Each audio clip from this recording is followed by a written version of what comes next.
Welcome, everybody. Are you ready? No, are you ready?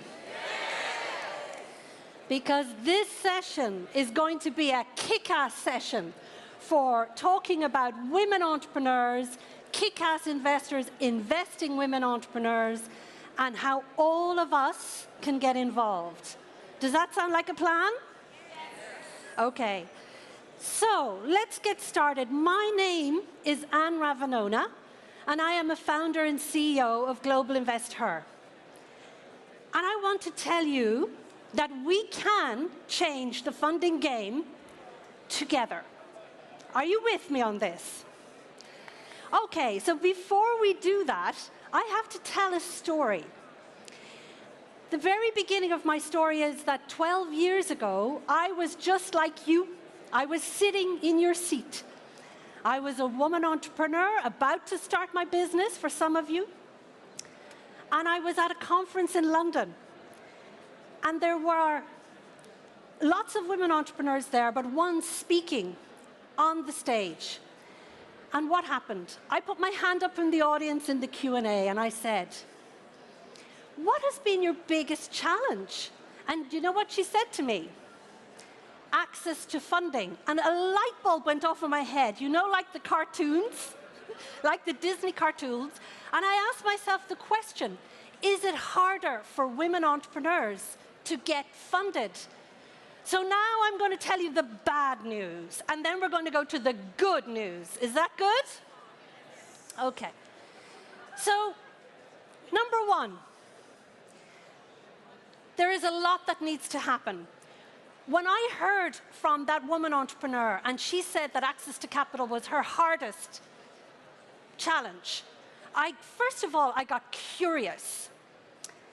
So, when I got curious, I started going a rabbit hole of research.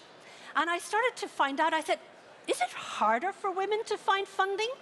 So in 2013, I read a report from the World Bank saying that the global credit gap between male and female entrepreneurs was, guess how much? Give me a number. How big was that gap between what men and women were raising? 89%, oui, but give me a figure of a number.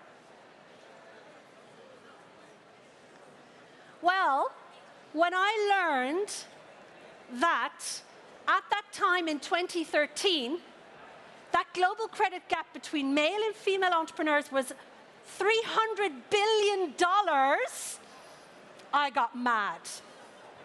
That's why I'm wearing red. And I got mad and I said, what?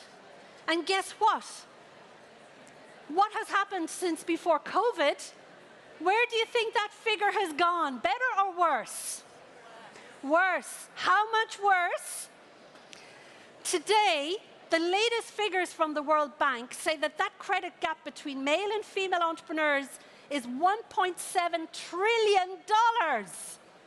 So now I'm getting even madder. So, what does that mean in concrete terms? And I don't mean to make you dizzy, but I've been asked to talk to everybody in all of the cameras. So what does it mean in real terms? Today, only 2% of total venture capital in the United States, the biggest capital market in the world, 2%, V for victory, by the way, 2% goes to women-owned businesses. 20.7% to mixed teams. In Europe, not much better, it's worse. 1.8% of total venture capital to women-only founding teams. Are you okay with that? Sorry? Right. No, neither am I. So, that's why we're here to talk about some of the good news, because thankfully things are happening. We're all here today at ChangeNOW because we believe in the future of our planet. Because guess what?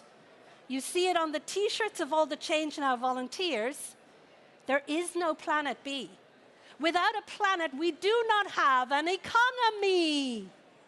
Without food, without water, without fresh air, without soil, without land, without stable jobs, without housing, we do not have an economy. So that's why this is important. And guess what? A greater percentage of women are creating impact companies to help change the SDGs. I'm not wearing this just because it's cool. It's because I really believe in it, like all of you who are here today. And why am I talking about this? Because we can change this together. We can change this funding gain, and I'm going to invite you to be part of this with me. Now, that was the bad news. Are you ready for some good news? Sorry? Yes, right.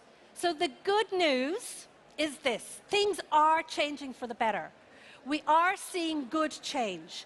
In the 13 years since I set up Global Invest Her, there are more funds being created by women investors. There are more investors counting, actually caring and counting the percentage of women entrepreneurs in their portfolio. And I want to give you some concrete examples. So the World Bank has a program called the We5 program that is investing in millions of women entrepreneurs around the world and helping to get more women in financial services, because we've got to get money all the way around. The UK just made a major announcement last year called Invest in Women. Last week, excuse me. So the UK government have just announced that they are creating the world's biggest fund for women entrepreneurs from a country, £250 million to invest in women entrepreneurs. That is progress. We need more. I have more good news. You hear my accent, it's Irish. And I'm very proud to say that Ireland has also been working very hard on investing more women entrepreneurs. Our government body, Enterprise Ireland, is the largest seed investor in women entrepreneurs in Europe. And they have been partnering also with the Irish Venture Capital Association to make things better. Ireland has consistently been in the top 5 when it comes to funding women entrepreneurs in Europe. So that's good news. What about America, like the biggest capital market? Well, I am really proud to say that in the United States, a huge, huge difference that there has been is that they were the first country in the world to create a national strategy on gender equality. So this is at the highest level from the president to say we are going to have a strategy on gender equality and on more funding towards women entrepreneurs. And guess what? In Canada, they have consistently invested over $7 billion in changing the funding ecosystem for women entrepreneurs and investing in women. And coming very soon, they are now going to make a change so that childcare for women entrepreneurs can be deducted as a business expense. That's a major, major thing. So, why should we all care about this? Why should we care? Because, if you know, McKinsey has said that if we invest in more women entrepreneurs, we could add $2 to $5 trillion to the global economy. That's all of our economies. And we could add 3 to 6% to global GDP. So that's why we care.